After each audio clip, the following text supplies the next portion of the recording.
ఏమిటి? ధర్మరాజు ఈ రాజును చంపిన తరువాత మాత్రమే రాజసూయ యాగం పూర్తి చేశాడా? మరి ఆ రాజు ఎవరు? అసలు ధర్మరాజు రాజసూయ యాగం ఎందుకు చేయాలనుకున్నాడు? అతను కూడా ఒక రాజు కాబట్టి చేయాలనుకున్నాడా? లేదా ధర్మరాజు చేసే ఆ రాజసూయ యాగానికి ప్రత్యేకమైన కారణం ఏమైనా ఉన్నదా? ధర్మరాజు రాజసూయ యాగాన్ని చేయాలనుకున్నాడు సరే, కానీ ఆ యాగం ఎలా చేయాలి? ఆ యాగానికి కావలసిన అర్హతలు ఏమిటి?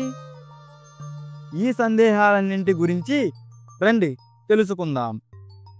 ఒక చిన్న రిక్వెస్ట్, ఈ వీడియోని పూర్తిగా చూసి మీకు నచ్చినట్లయితే లైక్ చేసి మన ఛానల్ని సబ్స్క్రైబ్ చేసుకోండి.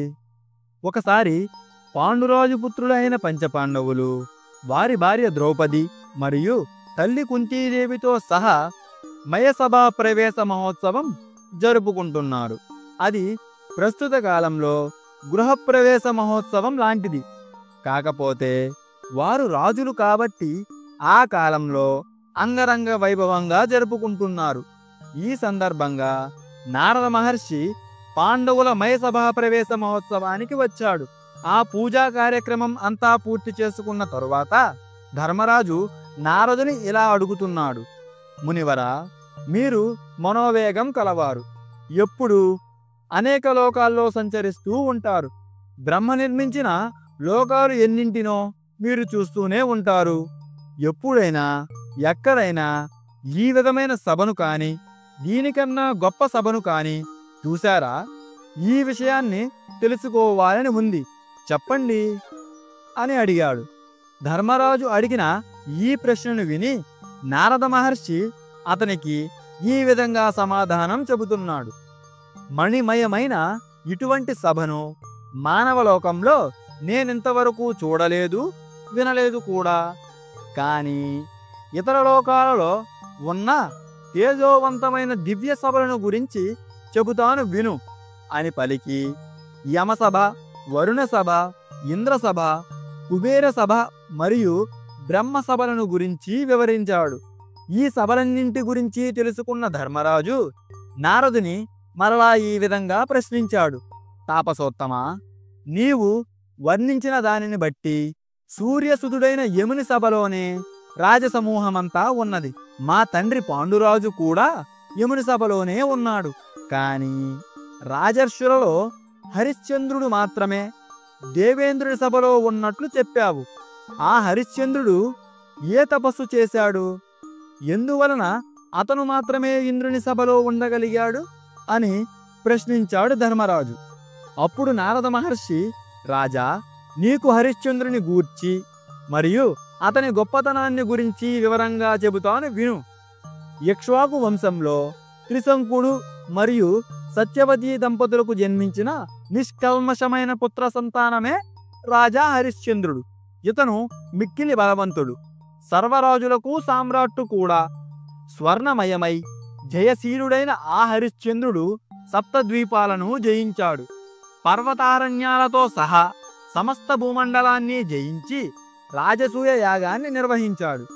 ఈ కారణం వల్లనే కొన్ని వేల మంది రాజులలో కూడా హరిశ్చంద్రుడు మిన్నగా ప్రకాశిస్తూ తన మరణాంతరం తరువాత కూడా ఇంద్రునితో కలిసి ఇంద్రసభలో ఆనందంగా ఉంటున్నాడు అని హరిశ్చంద్రుని వృత్తాంతమంతా చెప్పి రాజసూయ యాగం నిర్వహించిన రాజులందరూ ఇంద్రసభలో ఆనందంగా ఉంటారు అనే విషయాన్ని తెలిపాడు. అలాగే నారదుడు భూమండలానికి వస్తున్న విషయాన్ని తెలుసుకున్న పాండురాజు అతని కుమారుడు అయిన ధర్మరాజుని రాజసూయ యాగాన్ని చేయమని, ఆ కారణంగా అతను కూడా యమసభ నుండి ఇంద్రసభకు పోయి అక్కడ హరిశ్చంద్రుని వలె ఎన్నో సంవత్సరాలు ఇంద్ర సన్నిధిలో ఆనందాన్ని అనుభవించగలనని, ఈ విషయాన్ని భూలోకంలో ఉన్న తన పెద్ద కుమారుడు అయిన ధర్మరాజుకు చెప్పమని పాండురాజు నారదుడిని ప్రార్థించాలని చెప్పాడు. ఈ విధంగా నారదుడు పాండవులతో పలికి అక్కడ ఉన్న మునులతో కలిసి తాను కూడా ఆ మయసభ నుండి వెళ్ళిపోయాడు.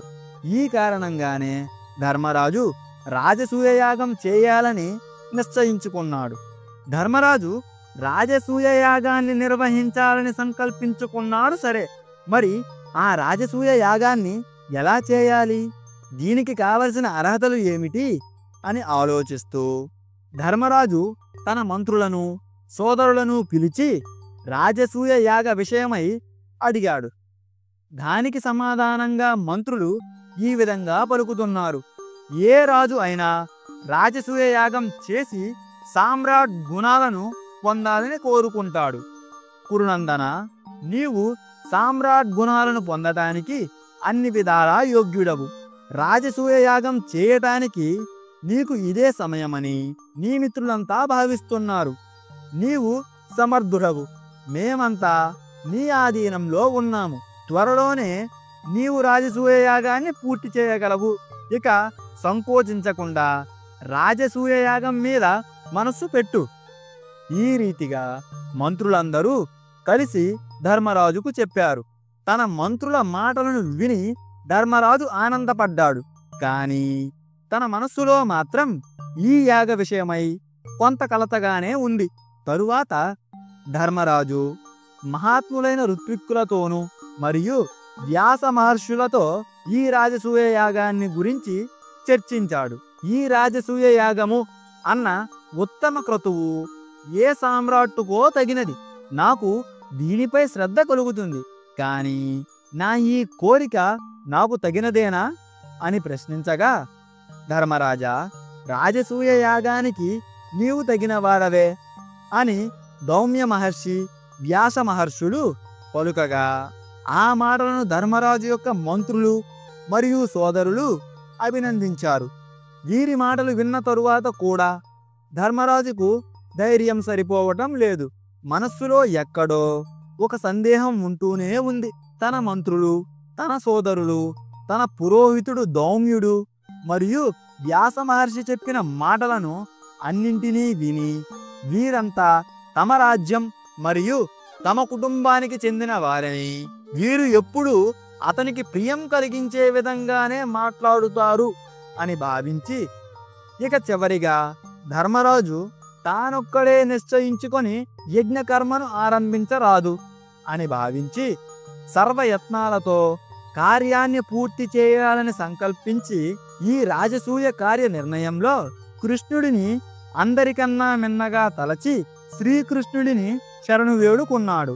ఈ విధంగా ఆఖరిగా ఒక నిర్ణయానికి వచ్చిన ధర్మరాజు గురువులకు తెలియజేసే పద్ధతిలో సర్వప్రాణులకు గురువైన శ్రీకృష్ణుని దగ్గరకు ఒక దూతను పంపాడు. శ్రీకృష్ణుని కలిసి, శ్రీకృష్ణ, ధౌమ్య వ్యాసాదులతోనూ పాంచాల మత్స్య దేశాధీశులతోడను సోదరులతోనూ కలిసి యుధిష్ఠరుడు తమ దర్శనాన్ని కోరుతున్నాడు అని దూత పలుకగా, శ్రీకృష్ణుడు ఆ దూతతో కలిసి ఇంద్రప్రస్థ నగరానికి బయలుదేరాడు.